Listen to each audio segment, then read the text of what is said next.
Iran যুদ্ধ নিয়ে London ওয়াশিংটনের টানাপোড়েন এবং এপস্টাইন কেলেঙ্কারির দীর্ঘ ছায়া, এই দুই প্রেক্ষাপটে আগামী সোমবার যুক্তরাষ্ট্র সফরে যাচ্ছেন যুক্তরাজ্যের রাজা তৃতীয় চার্লস। বাকিংহাম প্যালেস ও যুক্তরাজ্য সরকার জানিয়েছে, যুক্তরাষ্ট্রের স্বাধীনতার ২৫০ বছর পূর্তি উপলক্ষে দুই দেশের ঐতিহাসিক সম্পর্ককে সম্মান জানানোই এ সফরের মূল উদ্দেশ্য। যুক্তরাজ্য সরকার ও মার্কিন প্রেসিডেন্ট ডোনাল্ড ট্রাম্পের অনুরোধে রাজা হিসেবে প্রথমবার যুক্তরাষ্ট্র সফরে যাচ্ছেন তৃতীয় চার্লস। ৪ দিনের এই গুরুত্বপূর্ণ সফরে রানী ক্যামিলাও রাজার সঙ্গী হবেন। ইরানের বিরুদ্ধে ট্রাম্পের যুদ্ধ লন্ডন ওয়াশিংটনের মধ্যে বিরল এক দূরত্ব তৈরি করেছে। যুক্তরাজ্যের প্রধানমন্ত্রী কিয়ার স্টারমার এ যুদ্ধের বিরোধিতা করে আসছেন।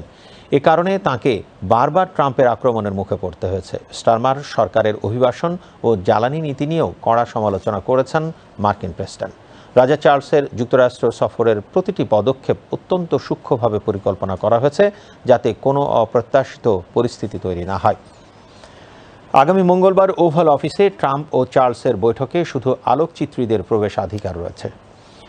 রাজা যাতে কোনো অপ্রত্যাশিত প্রশ্নের মুখে না পড়েন, সেজন্য সাংবাদিকদের প্রবেশাধিকার দেওয়া হয়নি।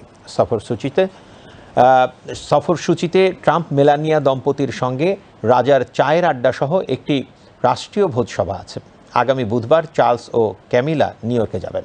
সেখানে তারা 9/11-এর স্মৃতিসৌধ পরিদর্শন করবেন। এরপর বৃহস্পতিবার তারা বারমুডার উদ্দেশ্যে রওনা হবেন।